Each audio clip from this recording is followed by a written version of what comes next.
Ang mga kwento ng pag-ibig, kwento ng buhay, at kwento ng pag-asa dito sa Barangay Love Stories. Love Stories.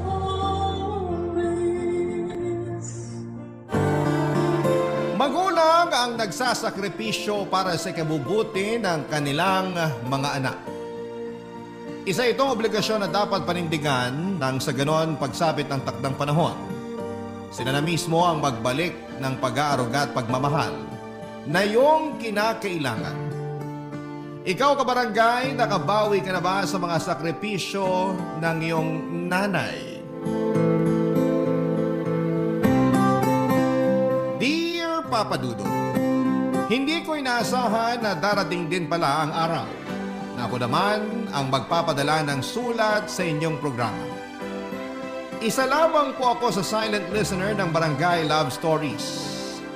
Ang mga kwento ninyo ang naging jam ko tuwing nagdadrive ako sa daan, lalo na tuwing traffic.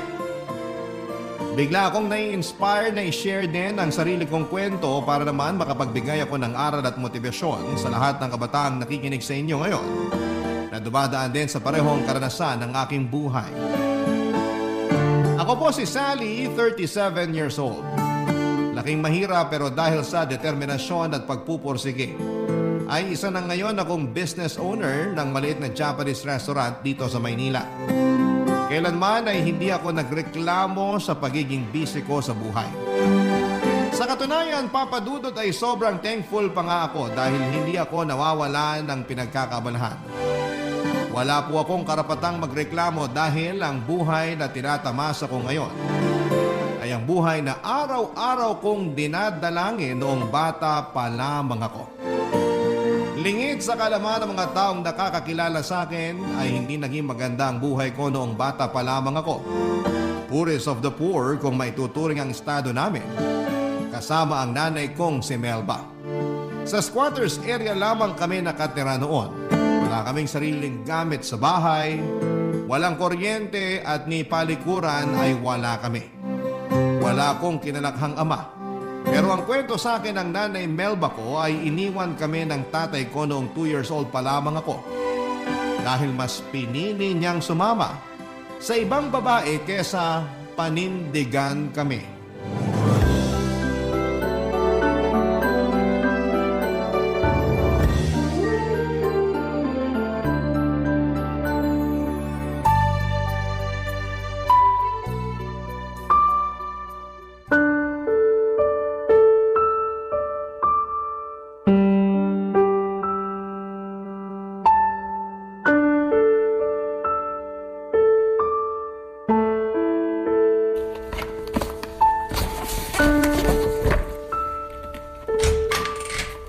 Gilbert, anong ginagawa mo? Bakit ka nag-eempake? Aalis na ako rito. Ano? Saan ka naman pupunta? Hindi mo na kailangang malaman pa kung saan ako pupunta. Kailan ka naman babalik? Hindi mo yata naiintindihan yung sinabi ko. Aalis na ako. Hindi na ako babalik dito. Anong sabi mo? Paano si Sally? Iiwan mo siya sa akin? Bahala ka na sa kanya. Kung gusto mo siyang ipampon, ipampon mo siya. Wala na akong pakialam. Anong walang pakialam? Anak mo yun, Gilbert. Paano mo nasasabi ang bagay na yan? Hindi ko ginustong magkaanak. Alam mo yun. Aksidente lang yung nangyari. Ngayon, kung gusto mong alagaan yung bata, edi alagaan mo. Kung ayaw mo, ibenta mo na lang. Naririnig mo ba yung sinasabi mo?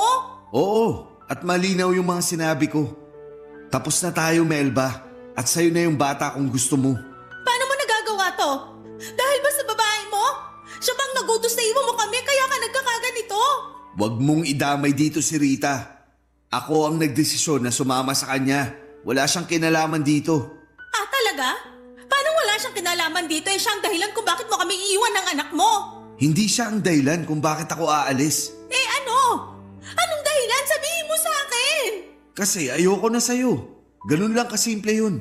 Hindi na kita gusto. Sawa na ako sa buhay na meron tayo. Gusto kong magsimula ulit. Dahil hindi naging maganda ang buhay ko sa'yo. Ang kapal ng mukha mo! Grabe ka, Gilbert! Iniwan ko lahat para sa'yo. Nasira ang pangalan ko dahil sa'yo. Pinaglabang kita sa pamilya ko tapos ganitong gagawin Kasalanan mo na yun. Masyado ka nagpabulag sa pag-ibig, Melba. Sa susunod, huwag mong ibigay ang lahat sa isang tao para kapag iniwan ka, may matitira para sa'yo. Hayop ka! Anong klaseng lalaki ka? Hindi ka na nahiya sa pinagkagagawa mo! Kanino naman ako mahihiya? Sa'yo? Wala ka namang ambag sa buhay ko eh. Diyos ka talaga! Tigilan mo nga ako! Hiya ka! Walang hiya ka! Pareho lang tayong walang hiya. Huwag kang magmalinis dahil pareho lang tayong makasalanan. Sige, umalis ka! Iwan mo ako, iwan ko rin si Sally! Sabi ko nga sa'yo, ikaw na ang bahala sa batang yun.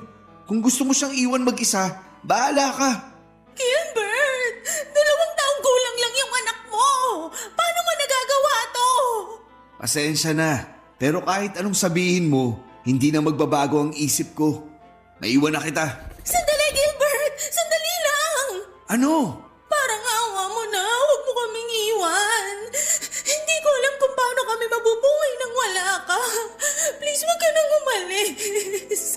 Nagmamakaawa ako sa'yo, dito ka na lang. Huwag kang lumuhod dyan. Kahit paluran mo ako, aalis pa rin ako. Kaya maawa ka sa sarili mo. Isipin mo naman yung anak mo. Wala siyang magiging ama. Hayaan mo na lang ba yun? Wala din akong amang kinalakihan. Kaya siguradong kakayanin din niyang mabuhay ng walang tatay. Alis na ako. Huwag mo na akong habulin. Gilbert! Sandali lang! Gilbert! Walang iya ka! Karmahin sana kayong dalawa! Sinusumpa ko tong araw na to, hindi kayo magiging masaya ng babae mo! Wala kang kwentang ama! Mabulok ka sana sa impyerno! Simula noon ay mag-isa na akong itinaguyod ni Nanay Melba kahit na sobrang hirap ng buhay namin noon. Pagtungtong ko ng edad na 8 ay nagkaroon ng live-in partner si Nanay, isang construction worker. Na nung una ay mabait pero sakalang lumabas ang totoong ugali nito noong nalulung na siya sa sugal. Naging mapanakit ang boyfriend ni Nanay lalo na tuwing lasing ito. Halos gabi-gabi niyang sinasaktan si Nanay noon. At maging ako ay hindi nakaligtas mula sa malulupit nitong kamao. Halos 2 taon din naming tiniis ang pang-aabuso sa amin ng boyfriend ni Nanay, Papa Dudut. Hindi niya magawang iwan ang lalaki dahil malaki ang naitutulong niya sa amin pagdating sa mga gastusin namin sa bahay. Hanggang sa isang araw ay bigla na lamang ni-raid ng mga pulis ang bahay namin dahil nagtutulak pala ng droga ang kinakasama ni Nanay. Nakulong ang lalaki at simula noon ay hindi ko na ulit siya nakita pa sa buhay namin. Muli ay naiwan kaming mag-ina para harapin ang problema namin sa kahirapan.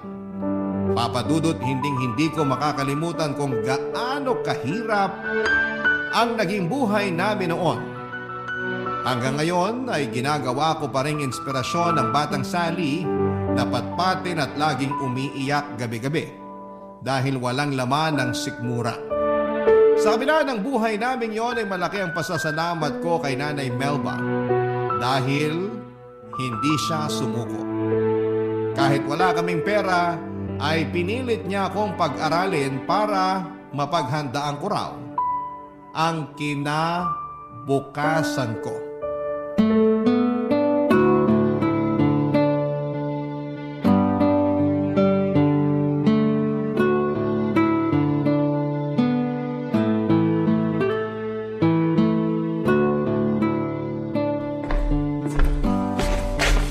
Anak?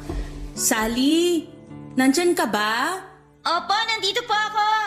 Bakit po, Nay? Isukat mo tong uniform mo. Parang hindi na yata kasya sa'yo ah. Hindi na po talaga kasya yan, Nay. Last year pa yan hindi kasya eh. Last year pa ba hindi kasya? Eh ba't hindi mo sinabi sa akin? Sinabi ko naman po sa inyo noon eh, kaso sabi nyo wala pa tayong pambili. Kaya antayin ko na lang matapos yung pasukan para makabili tayo ng bago kapag grade 4 na ako. Ganun ba? O siya sige, gagawa natin yan ng paraan. Ang tanong, meron na po ba kayong pambili ng bago kong uniform? Siyempre naman, may naitabi akong pera dyan para sa uniforme mo. Yung totoo po, Nay. Wala na nga tayong pambili ng bigas eh. Uniform pa kaya? Wala ka bang tiwala sa nanay mo? Hayaan mo, bukas na bukas, may uniform ka na. Nay, 10 years old na po ako. Alam ko na po na mahirap lang tayo. Alam kong wala tayong pera na pambili ng bagong uniform. Kaya wag niyo nang itago sa akin yung sitwasyon natin. Mahirap tayo, oo. Totoo yon. Pero hindi ibig sabihin no na hindi ko na kayang ibigay yung mga pangangailangan mo. Magtiwala ka sa akin, mabibigyan kita ng bagong uniform bago magsimula ang pasukan. Matagal pa naman may 2 linggo pa kaya mapaghahandaan ko pa yan. Paano po kung tumigil na lang kaya ako sa pag-aaral? Ano? Bakit naman? Para po makatulong ako sa inyo sa pagtatrabaho. Tsaka para hindi na rin kayo mahirapan sa paghahanap ng mga gamit ko sa eskwelahan. Hindi pwede. Kailangan mong mag-aral. Kapag tumigil ka, maiiwanan ka ng mga kaklase mo. Gusto mo ba yon? Okay lang naman po yun sa akin Ang mahalaga po, matulungan ko kayo. Anak, wag mo na akong alalahanin. Kaya kitang pag-aralin. Kaya kong pagtrabahuhan yun. Wala ka bang tiwala sa akin? Meron po. Yun naman pala Wag mo nang problemahin ang pag-aaral mo. Ako nang bahala dyan. Alam mo ba na edukasyon ang isa sa mga pinakamahalagang sandata na pwedeng magkaroon ng isang tao? Bakit naman po? Kasi ang pagkakaroon ng maayos na edukasyon ang magbibigay sa atin ng daan para sa pagbabago. Pagbabago? Paano naman po yun? Isipin mo na lang. Mahirap tayo ngayon, di ba? Wala tayong perang pambili ng gamit mo sa eskwelahan nyo. Pero kapag nag-aral ka at nakapagtapos, kapag nagkaroon ka na ng diploma, magagamit mo yun para makapaghanap ng maayos na trabaho. Kapag nagkatrabaho ka, magkakaroon ka na ng pera. Hindi ka na mahihirapan sa mga gastusin. Iyon ang isa sa mga pagbabagong pwedeng ibigay sa iyo ng edukasyon. Talaga po? Oo. Kailangan mong makapagtapos para magkaroon ng pagbabago sa buhay natin. Kayo po ba? Nakapagtapos po ba kayo? Ako? Hindi Kaya tingnan mo tong buhay natin ngayon. Mahirap na nga kami noon. Mahirap pa rin tayo hanggang ngayon. Huwag mo akong tutularan ha? Hindi ko sineryoso ang pag-aaral ko, kaya ganito ko ngayon. Sige po, mag-aaral po ako ng mabuti para mabago na natin tong buhay natin. Tama yan. Pagigihan mo ang pag-aaral para yung mga pangarap mo ngayon, makamit mo sa pagtanda mo. O sige na, itabi mo na tong uniform. Hahanap tayo ng kapalit niyan bukas. Sige po! Papa Dudut, isa sa mga magagandang katangian ni Nanay Melba ay ang pagiging madiskarte nito. Kahit na walang pera ay palagi siya naghahanap ng paraan para lamang maipagpatuloy ko ang pag-aaral ko. Kapag malapit na ang pasukan ay nagbabahay-bahay siya sa iba't ibang lugar para humingi ng mga lumang notebook na hindi na ginagamit. Ang ginagawa nito ay binabaklas ni Nanay ang mga notebook na yon sa kanya pagsasama-samahin ang mga pahinang walang sulat. Pinagtatagpi-tagpi niya ito gamit ang yarn para makabuo ng bagong notebook na pwede kong gamitin sa pasukan. Pagdating naman sa uniform ay kinakausap ni Nanay ang mga graduate na mula sa eskwelahang pinapasukan ko para hingin ang mga uniforme nila na hindi na nila gagamitin pa. Ganon din pagdating sa mga sapatos at bag. May mga mabubuting loob naman na nagbibigay tulong kay Nanay at malaki ang pasasalamat ko sa kanila dahil naging parte sila sa success na meron ako sa ngayon. Papa Dudut, kung ang mga kaklase ko noon ay puro brand new ang gamit tuwing nagsisimula ang pasukan, ako'y pawang pinaglumaan ang gamit ko. Ganon pa man ay hindi ko ito kinakahiya dahil alam ko sa sarili ko na ang mga suot at gamit ko sa eskwela, hindi man bago ay pinaghirapan ito ni Nanay Melba ko. Kahit walang baon, kahit walang laman ng tiyan, kahit nanginginig na ako noon dahil sa gutom ay hindi ako tumigil sa pag-aaral. Si Nanay Papadudot ang naging motivation ko para magseryoso sa eskwela. Dahil gusto kong balang araw ako naman ang gagawa ng mga sakripisyo para sa kanya, Papa Dudut. Barangay Love Stories. Barangay Love Stories. Top student ako nung nag-aaral pa lamang ako, Papa Dudut. Isa yon sa mga bagay na ikinaka-proud ko dahil sa kabila ng kahirapan namin noon, ay hindi yun naging hadlang sa paghahangad ko ng maayos na edukasyon. Sa katunayan ay lumalaban pa ako noon sa mga school contest sa iba't ibang lugar pagdating sa math, science at maging sa journalism. Paborito ako ng mga teachers ko noon dahil masipag akong bata. Teachers pet nga ang tawag nila sa akin noon. Lagi kasi akong inuutusan ng mga teachers ko na magtinda ng merienda, maglinis ng classroom, bumili ng pagkain at kung ano-ano pa. Kapalit noon ay nakakalibre ako ng merienda at minsan ay inaabutan din nila ako ng kaunting pera. Payakman na maituturing ang pamumuhay namin noon ni Nanay Melba. Masasabi kong masaya pa rin naman ang naging kabataan ko. Kapag walang pasok ay tinutulungan ko si Nanay na magbenta ng gulay. Pagsabit naman ng hapon ay nangangalakal kami. Kada weekends naman ay tumatanggap si Nanay ng labada at naging bonding time na namin noon ang pagkusot ng mga damit. Ambisyosa akong tao, Papa Dudut, at yon ang nag-push sa akin para abutin ang mga pinapangarap ko sa buhay. Lahat ng pwedeng pagkakitaan ng isang bata ay pinasok ko na sa kagustuhang makatulong kay Nanay. Alam ko kasing hirap na siya noon. May mga gabi na kung kailan akala niya itulog na ako, lagi ko siyang napapakinggan na humihigbi dahil na rin siguro sa pagod at hirap ng buhay. Bilang isang anak ay ginawa ko na ang lahat para kahit papaano ay mabawasan ang pasang problema ng nanay ko.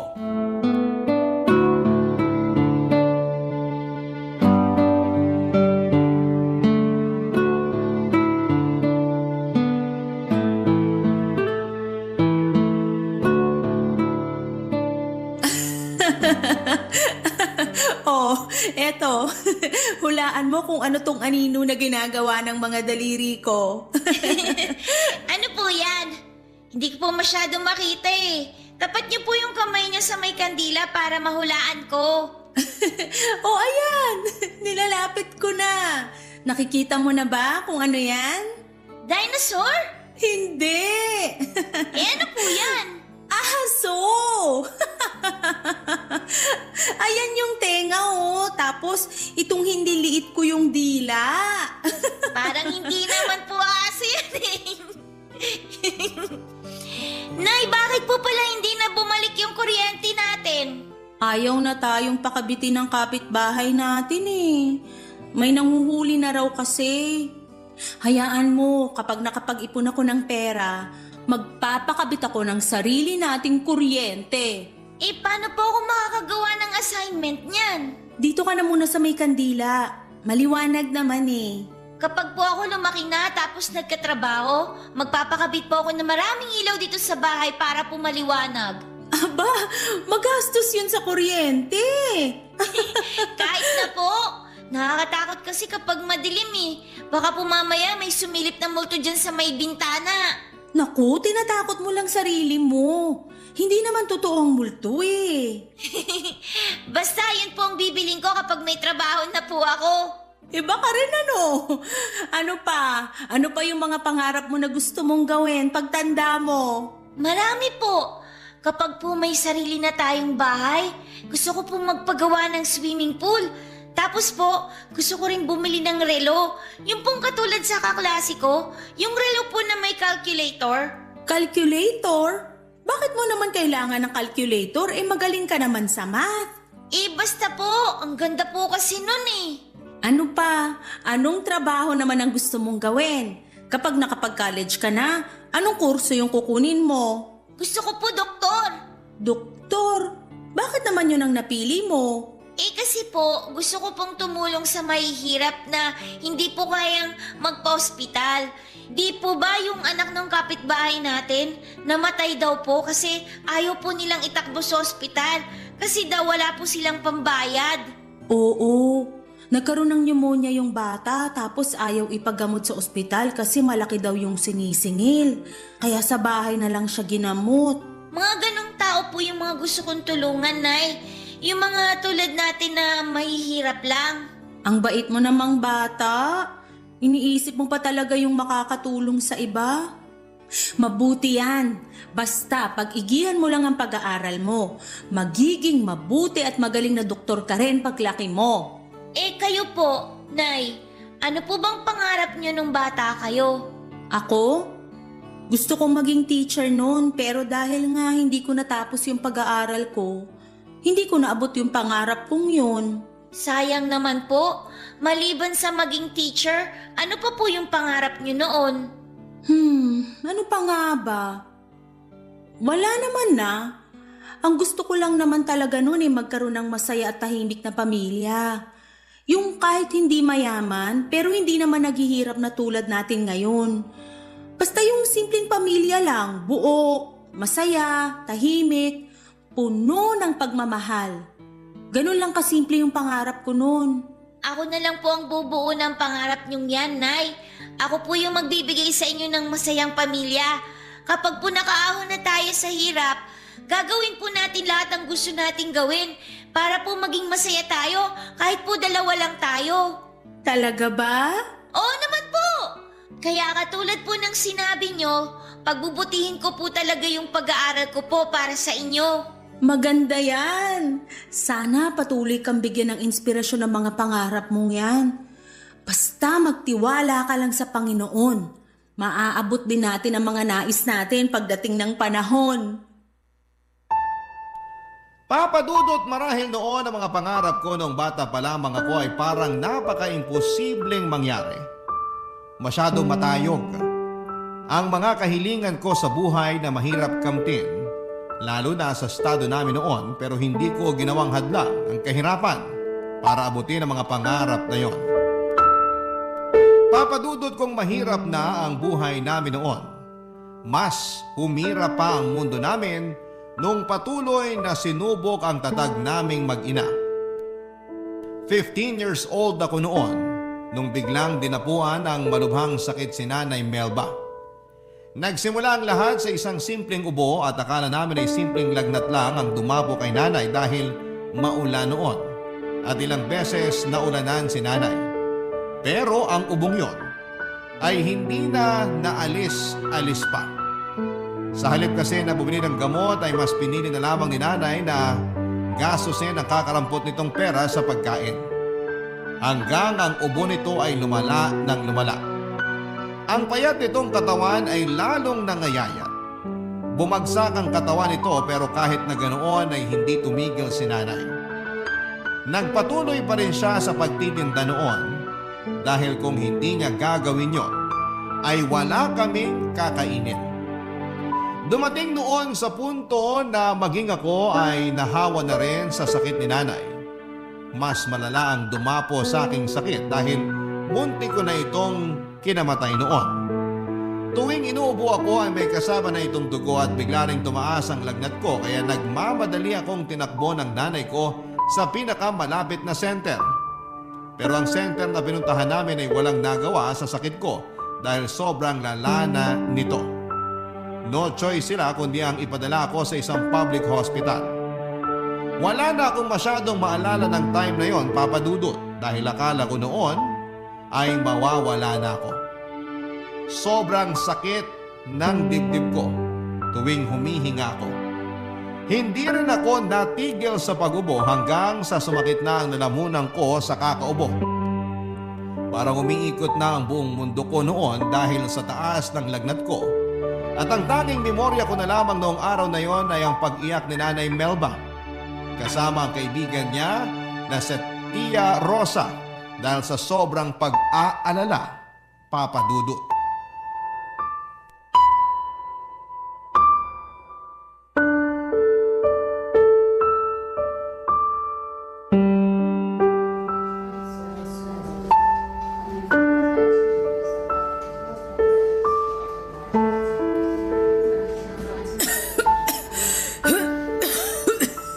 Melba, ikaw rin. Magpatingin ka na kaya.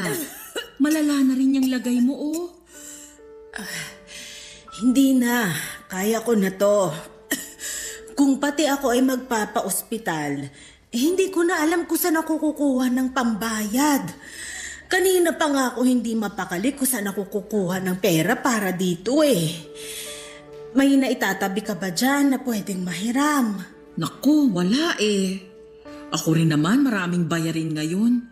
Walang-wala rin ako ngayon eh. Ganun ba? Paano na kaya to? Huwag mo nang problemahin yon.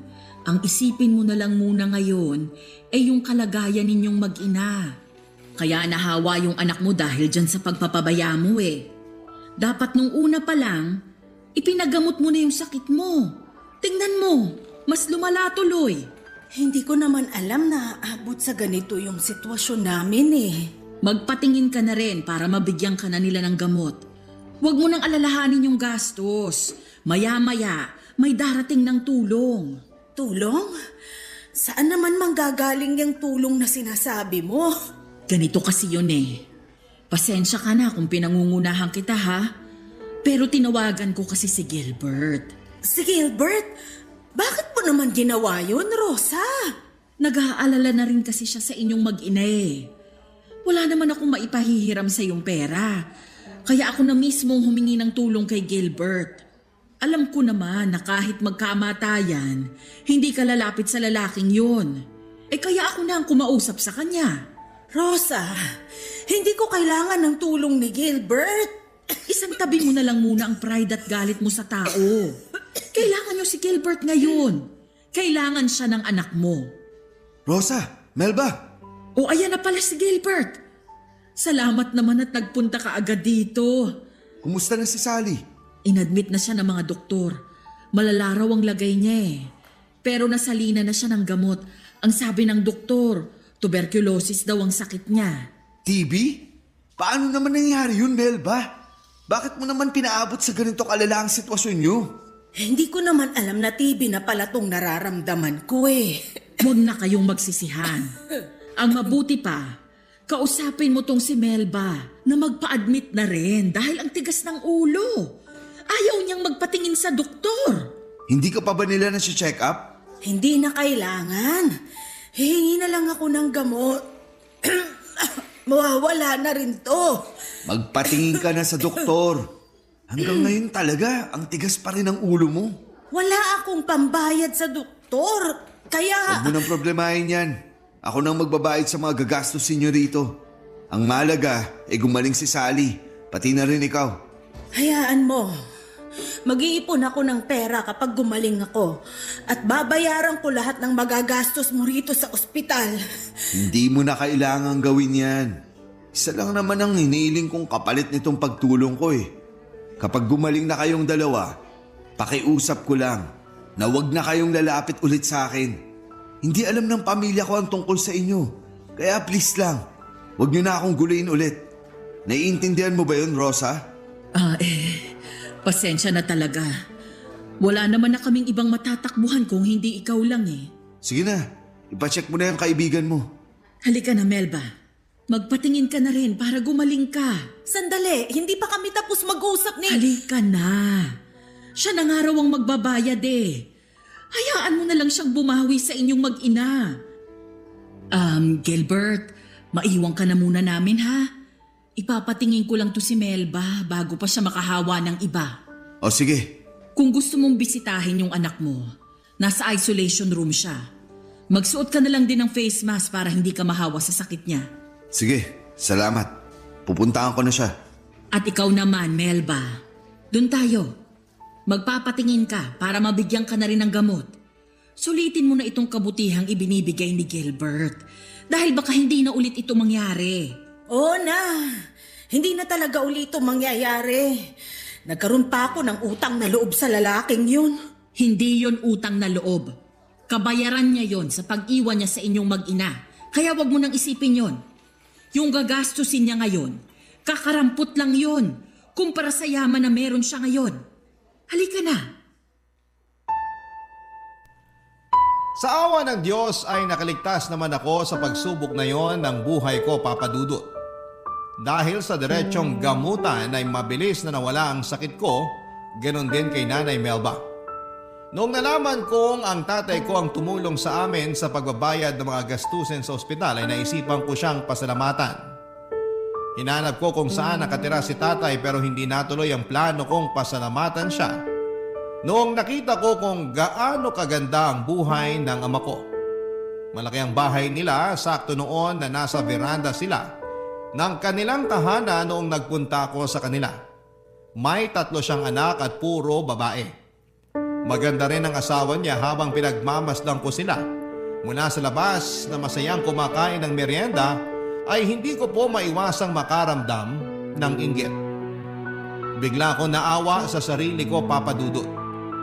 Anak din ako ni Tatay Gilbert, pero bakit hindi ko man lang naranasan ang buhay na meron ang mga anak niya ngayon? Sobrang saya nila habang kami ni Nanay Melba ay araw-araw naming pinoproblema kung paano kami makakasurvive sa bawat araw namin. Mula sa pasasalamat ay binalot ako ng galit ng mga oras na yon. Hindi ko maiwasang magtanim ng sama ng loob sa kanya dahil sa pagtalikod na ginawa niya sa amin. Pero kahit na ganoon ay wala akong planong sirain ang tahimik na buhay ni tatay. Ang ginawa ko na lamang ay naglakad ako palayo at binalikan si Nanay Melba na natatanging pamilya ko. Simula noon ay pinangako ko na sa sarili ko na gagawin ang lahat para matamasa rin ng buhay na meron si tatay. Ipaparanas ko rin kay nanay kung papaano ang mamuhay ng payapa at walang iniisip na kahit na anong mga problema. Barangay Love Stories. Barangay Love Stories. Papa Dudut, ginawa ko ang lahat para maigapang ko ang pag-aaral ko. Pagtungtong ko ng kolehiyo ay nag-apply ako ng scholarship na handog ng aming mayor. Naghanap din ako ng trabaho para may mapagkunan ako ng panggasto sa eskwela. Hindi naging madali ang pag-abot sa buhay ko na pinapangarap ko.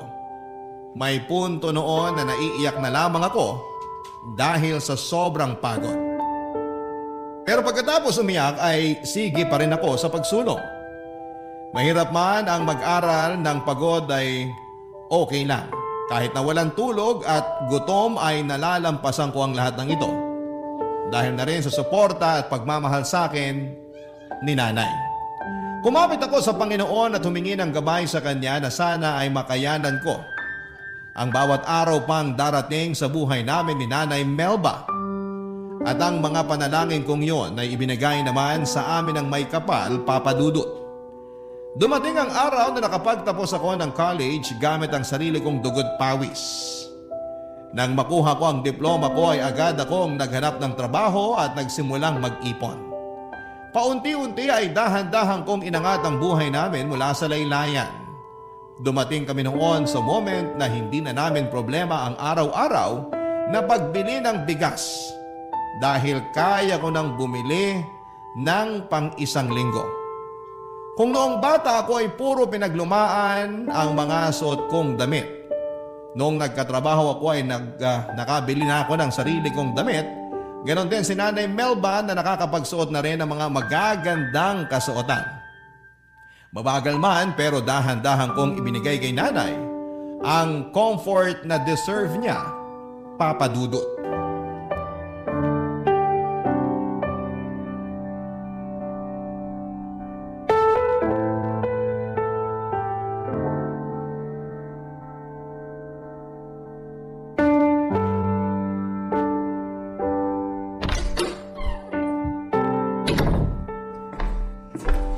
Anak? Happy birthday, nanay ko! Wow! Totoong cake ba yan? Oo naman, Nay! Chocolate cake tapos may sarili pang birthday greeting. Oo, di ba? Lapag ko na dito sa lamesa, Nay, ha? Naku, salamat anak! Deserve nyo to, Nay! O, hipan nyo na tong kandila.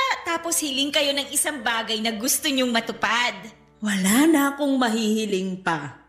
Ang gusto ko lang gawin ngayon ay magpasalamat sa mga pagpapalang natatanggap natin ngayon. Ay. Hipan ko na ba? Opo! Ayan! Happy 50th birthday po, Nay! Oy, may binili rin po akong pansit dito. Halika na, Nay. Kumain na tayo. Maupo na kayo dyan. Sige na. Salamat! Siyempre, hindi magiging birthday celebration to kung walang regalo. May regalo ka para sa akin? Oo naman, Nay! Natatandaan ko pa po nung bata ako, kahit wala tayong handa, hindi pwedeng wala kang regalo sa akin tuwing birthday ko. Kaya ako naman ngayon na magbibigay sa inyo ng regalo. Eto po, Nay. Ano naman to? Buksan niyo na po. Wow!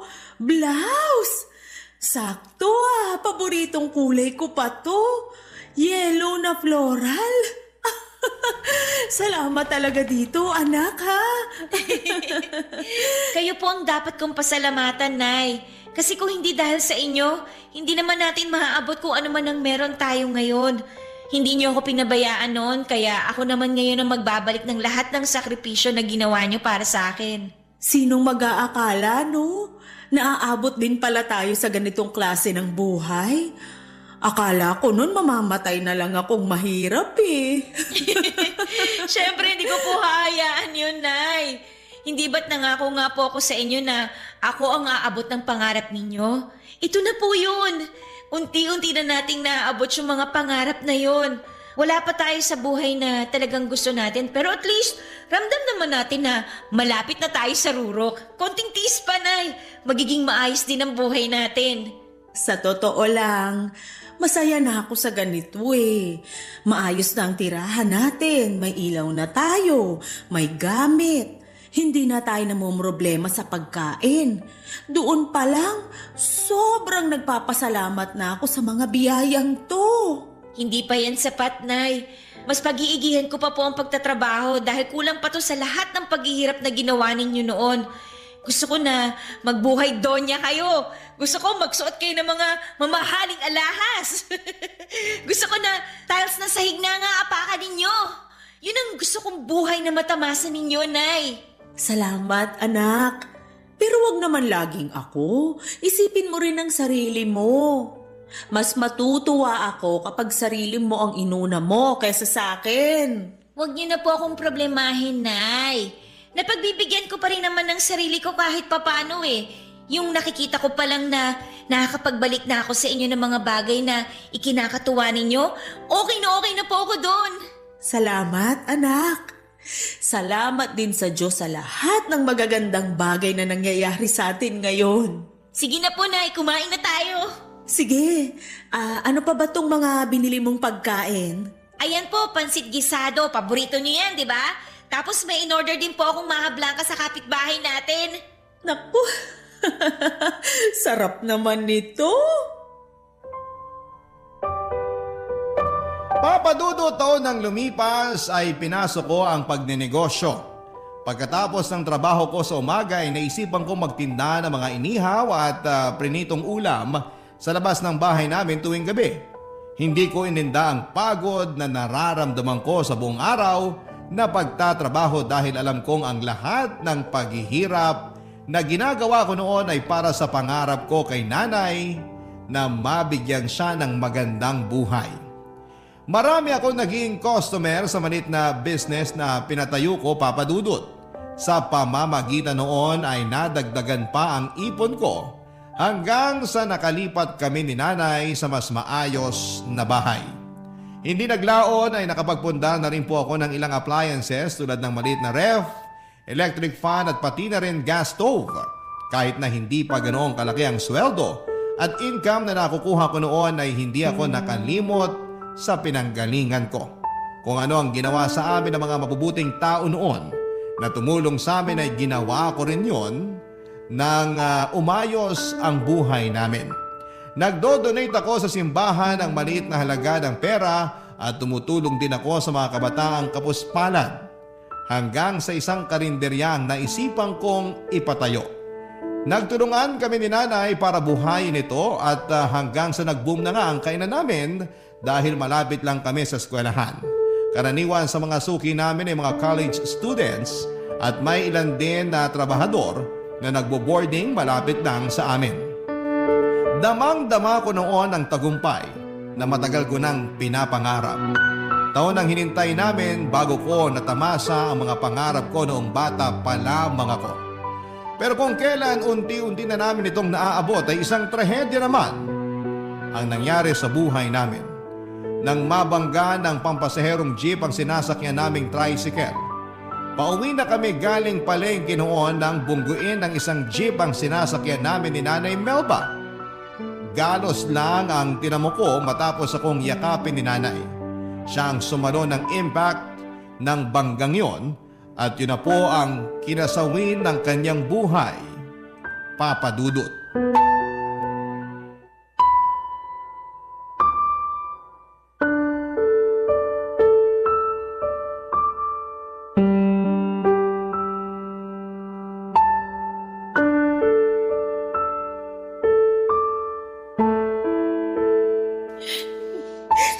Sally, Tiyang Rosa, wala na po si nanay.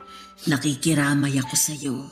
Hanggang ngayon, hindi ko pa rin po talaga matanggap na wala na po yung nanay ko. Mahirap talaga. Kailanman hindi natin matatanggap ang maagang pagkawala ng mahal natin sa buhay.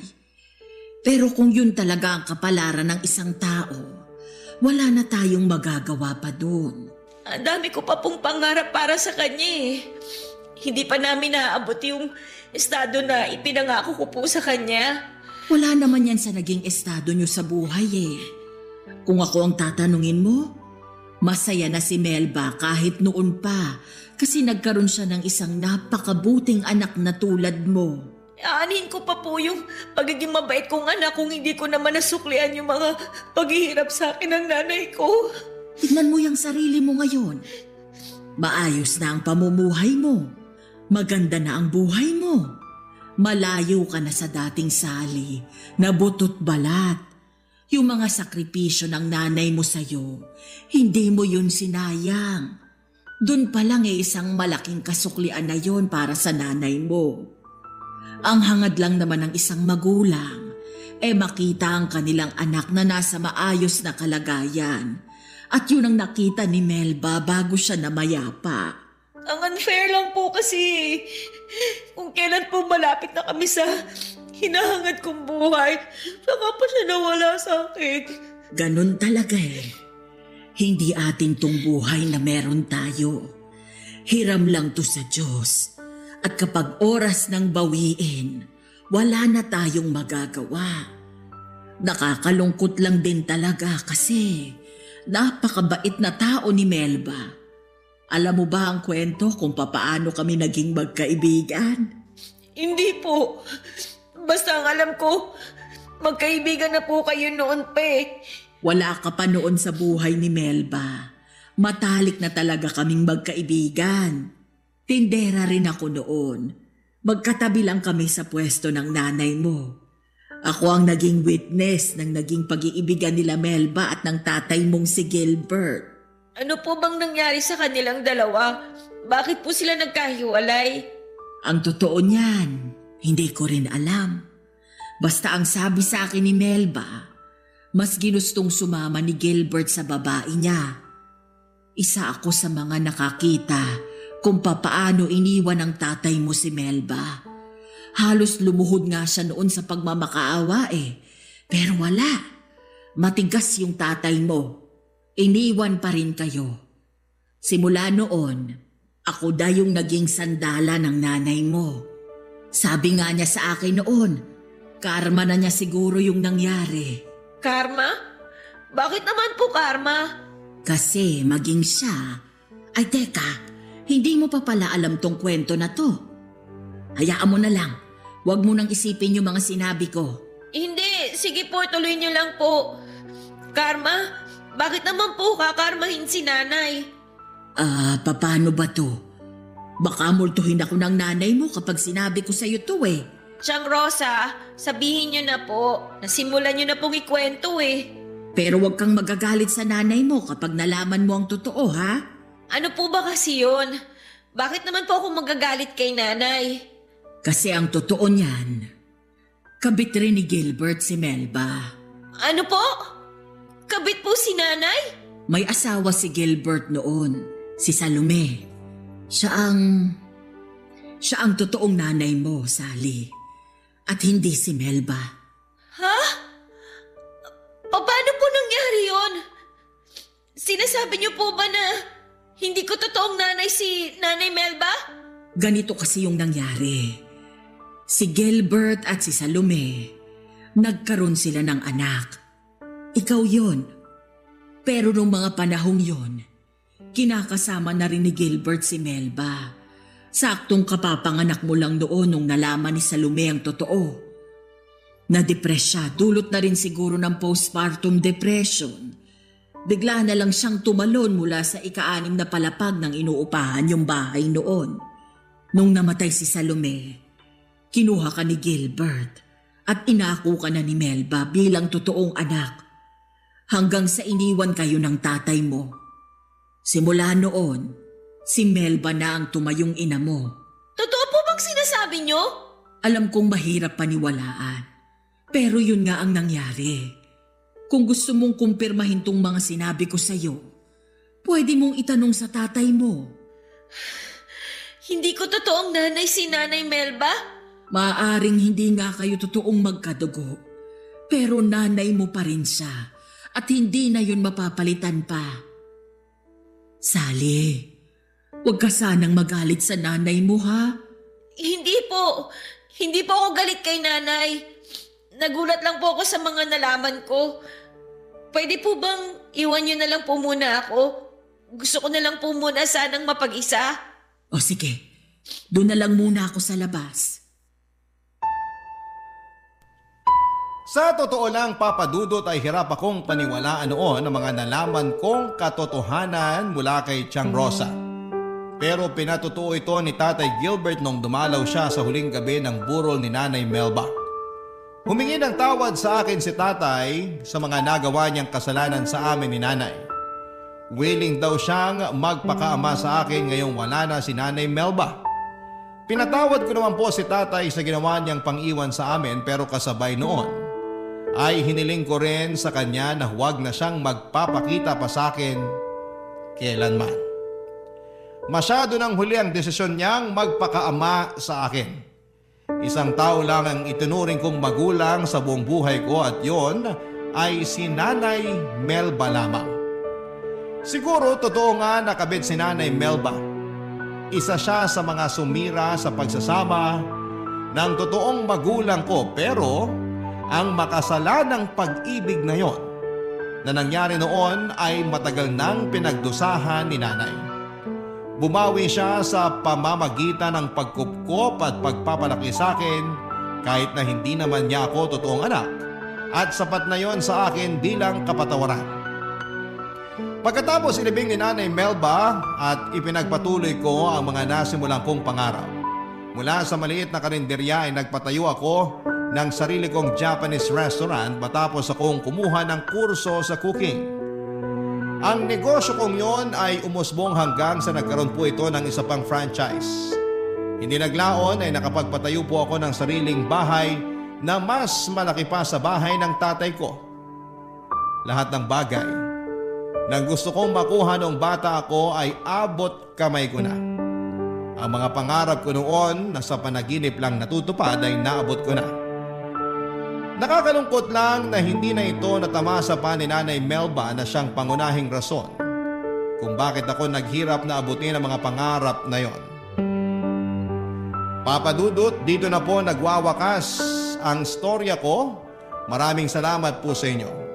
Ang inyong forever kapuso at kabarangay, Sally.